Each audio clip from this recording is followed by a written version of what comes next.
Nah, Assalamualaikum Ustaz. Apakah boleh mengikuti ajaran sahabat sedangkan Nabi SAW tidak melaksanakannya? Apakah boleh melakukan ajaran sahabat sedangkan Nabi tidak melakukannya? Ini kayaknya pertanyaan kurang tepat. Apa ini maksud dengan ajaran sahabat? Mungkin maksudnya di sini bagaimana menyikapi syubhat sebagian ahlul bidah yang membawa dalil-dalil yang di situ dia menyatakan bahwa bid'ah itu boleh selama hasanah. Buktinya ada beberapa ibadah para sahabat melakukannya sedangkan Nabi belum mengajarkannya. Betul kan? Ini maksudnya. Apa contoh? Banyak katanya. Apa diantaranya? Nabi nggak pernah salat tahajud, nggak pernah salat tahiyatul masjid. Berarti melakukan salat tahiyatul masjid bid'ah dong. Anda yang bid'ah. Kalau bid'ah maka dari ujung kaki Anda sampai ujung rambut Anda bid'ah katanya. Masya Allah. Udah jelas-jelas dalam Sahih Bukhari dan Muslim dari Abi Qatadah Al-Ansari radhiyallahu anhu terkait salat tahiyatul masjid. Nabi menyatakan idza dakhala ahadukumul masjid fala yajlis hatta yusalli raka'atain. Apabila salah satu di antara kalian masuk ke masjid, jangan dia langsung duduk sampai dia salat 2 rakaat. Ini hadis, kok dibilang bid'ah? Yang namanya hadis Nabi definisinya kata Imam Ibnu Hajar Al-Asqalani, ma udhifa ila Nabi sallallahu alaihi wasallam min qaulin aw fi'lin aw taqririn aw sifatin khuluqiyyatin aw khalqiyyah. Sesuatu yang dinisbatkan kepada Nabi, ucapan, perbuatan, ikrar atau sifat postur tubuh beliau atau sifat akhlak beliau. Itu namanya hadis. Ini ucapan Nabi, hadis bukan? Hadis kok dibilang enggak ada petunjuk dari Nabi? Salat kurang jelas, hadis perintah lagi. Ya kan? Ada yang mengatakan ada seorang sahabat dalam safar yang ketika beliau salat lalu diakhiri dengan beliau mengakhirkan rakaat salat tersebut dengan surat Qul huwallahu ahad al-Ikhlas dalam sebuah medan perang. Sampai-sampai sahabat pulang melapor kepada Nabi, wahai Rasulullah, si fulan ini amir kami ini dan ru kami ini setiap kali salat mengakhiri rakaatnya dengan surat al-Ikhlas. Maka Nabi memanggil dia, apa sebab kamu melakukannya? Sahabat ini pun menjawab, karena saya cinta kepada surat Al-Ikhlas, karena surat Al-Ikhlas mengandung nama-nama Allah Subhanahu wa taala dan sifatnya. Maka Nabi pun memujinya. Hadisnya dalam Sahih Bukhari atau dalam Sahih Muslim. Katanya hadis ini ada sahabat melakukan ibadah sebelum Nabi mengajarkannya. Baik. Bilal ibnu Abi Rabah katanya salat wudu 2 rakaat setelah wudu.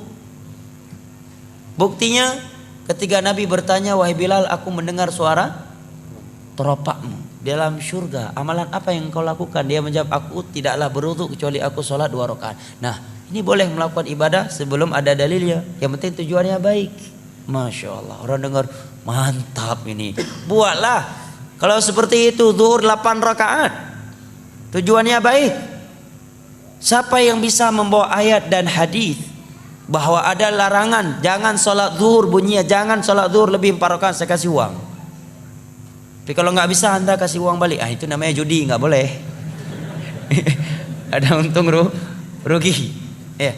Nggak ada kan larangan sholat zuhur lebih dari 4 rakaat. Silakan buka 30 juz Al-Quran. Seluruh kitab hadis nggak ada. Yang ada perintah sholat zuhur mengikuti Rasulullah dan beliau nggak pernah lebih dari 4 rakaat. Adapun 2 hadis tadi, jawaban yang pertama, siapa bilang Nabi tidak menganjurkan salat wudu, salat 2 rakaat setelah wudu? Dalam hadis Bukhari Muslim dari Utsman bin Affan, setelah beliau mempraktekkan sifat salat Nabi, ya kemudian beliau menyatakan, demikian aku melihat Rasulullah sallallahu alaihi wasallam berwudu. Setelah beliau berwudu, beliau menyatakan, man tawaddaa nahwa wudhu'i hadza thumma shalla rak'atain la yuhadditsu nafsahu fihima illa ghufira lahu ma taqaddama min dzambihi. Nabi menyatakan, barang siapa yang berwudu seperti wuduku ini, kemudian dia salat 2 rakaat dengan khusyuk, tidak melalaikan dirinya dalam 2 rakaat tersebut, melainkan akan diampuni dosa-dosa yang telah berlalu. Ini hadis. Dan Nabi udah salat dari semenjak di Mekah. Mungkin nggak Nabi sholat di Mekah tanpa wudhu? Subhanallah. Itulah kalau sudah hawa nafsu yang bermain, jamaah. Jawaban berikutnya, ikrar dari Nabi. Dan ikrar bagian dari hadis. Dan itu di masa wahyu. Adapun sahabat membaca Al-Ikhlas tadi karena beliau mengambil keumuman ayat Allah, faqra'u ma tayassara minal Qur'an, bacalah apa yang mudah dari Al-Qur'an dalam salat. Al-Ikhlas bagian dari surat Al-Qur'an. Lebih dari itu beliau melakukannya di zaman wahyu, di mana agama belum sempurna kecuali setelah Nabi diwafatkan dan diikrarkan, dibenarkan oleh Rasulullah. Anda buat bidah ini, siapa yang mengikrarnya? Anda sahabat? Bukan. Zaman wahyu? Bukan. Yang mengikrarnya siapa? Rasulullah? Bukan. Abu Nawas? Iya. Ya kan? Ada juga yang mencari dalil untuk membolehkan bidah. Tuh, Umar menyatakan nikmatul bid'atu hadhihi. Masya Allah, ilmiahnya dengan tanda kutip.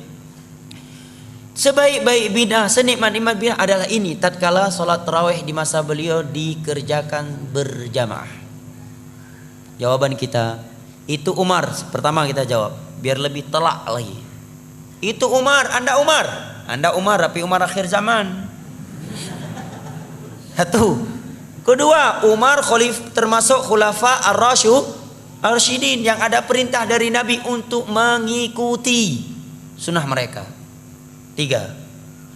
Apakah yang dikatakan oleh Umar itu sama sekali tidak ada di masa Nabi?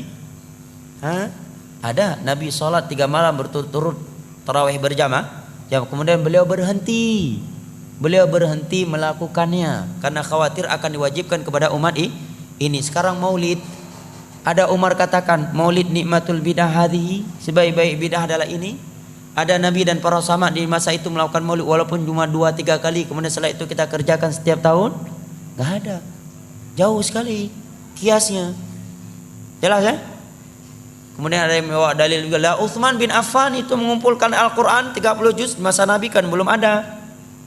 Berarti nggak mesti setiap bidah yang nggak ada di masa Nabi kalau kita lakukan bidah katanya. Jawabannya itu Utsman, Pak. Anda Utsman bukan, walaupun nama bapak Utsman tapi Utsman akhir zaman. Kedua, Utsman khulafa ar-rasyidun yang ada perintah khusus dari Nabi untuk mengikuti sunnah mereka. Ketiga, perbuatan Utsman tersebut disaksikan oleh seluruh para sahabat Nabi dan seluruh kaum muslimin di masa itu dan tidak ada yang mengingkarinya, semuanya sepakat. Itulah yang disebut dengan al-ijma' al-muntabit al-qat'i, yang wajib diikuti dan tidak boleh diselisihi. Bidah yang Anda lakukan ini ijma' enggak. Jangankan tingkat internasional, tingkat daerah aja enggak ijma'. Ya kan? Ya, jangankan tingkat internasional, tingkat daerah aja, tingkat kecamatan enggak ijma'. Gimana mau diikuti? Keempat, Utsman bin Affan melakukan hal tersebut ini bentuk merealisasikan keumuman firman Allah, inna alaina jam'ahu wa qur'ana. Kelima, di masa Nabi sudah ada pengumpulan Al-Quran. Beliau mencontohi itu, hanya saya pengumpulan Al-Quran di masa Nabi tidak sempurna 30 juz dalam sebuah mushaf. Kenapa? Karena fasilitas masih terbatas sehingga Al-Quran tertulis di lempengan-lempengan batu, ya, di lembaran-lembaran, di pelepah-pelepah kurma, di dada-dada manusia karena hafalan yang sangat banyak. Kemudian di Parang Yamamah sekian para sahabat ahli Al-Quran, penghafal Al-Quran meninggal dunia. Kemudian juga dalam kejadian Bi'ir Ma'unah 70 sahabat Nabi ahli Al-Quran meninggal dunia. Maka sebelum hilang maka beliau menulis. Jawaban yang keenam, bahwa Utsman bin Affan tidak menambah sebuah ayat yang belum pernah turun kepada Nabi dan tidak pernah mengurangi sebuah ayat yang telah turun kepada Nabi. Al-Quran yang beliau kumpulkan 30 juz itulah Al-Quran yang turun di masa Nabi. Jadi sisi mana ada pembaruannya?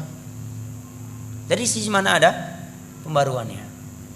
Berarti pada hakikatnya tidak ada pembaruannya, tetapi yang beliau melakukan adalah sarana masalihul mursalah, sedangkan yang Anda lakukan adalah ritual ibadah, bukan masalihul mursalah. Ya. Kan alasan sebagian orang nggak apa-apa melakukan ibadah yang tidak ada tuntunan dalam agama selama tujuan kita baik, kedua selama tidak ada larangan katanya. Carilah dalil-dalil di atas tadi. Maka itu jawabannya. Kalau ini kaedahnya dalam beragama, maka setiap menit akan keluar bidah baru, ibadah baru. Nggak percaya? Ada orang sholat subuh 4 rakaat. Oh ini hari Ahad nih lagi ada tabligh akbar. Subuh kali ini 4 rakaat aja lah. Kita lagi semangatin. Nggak boleh Anda bilang bidah. Kenapa? Karena nggak ada larangan. Nggak ada larangan. Jangan sholat subuh lebih dari 2 rakaat. Bawa ayatnya, hadisnya. Nggak ada. Ya kan? Cuma yang ada dalam Islam subuh hanya 2 rakaat, tidak lebih. Nabi tidak pernah sholat subuh lebih dari 2 rakaat. Dan Allah memerintahkan kita untuk mengikuti Rasulullah dalam bab sholat. Gak ada larangan jangan sholat subuh 2 rakaat. Kalau kaedahnya yang penting baik, selama tidak ada larangan maka boleh, berarti boleh sholat subuh lebih dari 2 rakaat karena nggak ada larangannya dan tujuan kita pun baik. Datang satu orang lagi mau masuk rumah baru, tahiyatul rumah dululah 2 rakaat. Nggak boleh larang. Kenapa? Tujuannya baik dan nggak ada larangan. Nggak ada ayat dan hadis yang berbunyi jangan sholat 2 rakaat ketika mau masuk rumah baru. Nggak ada, ya kan?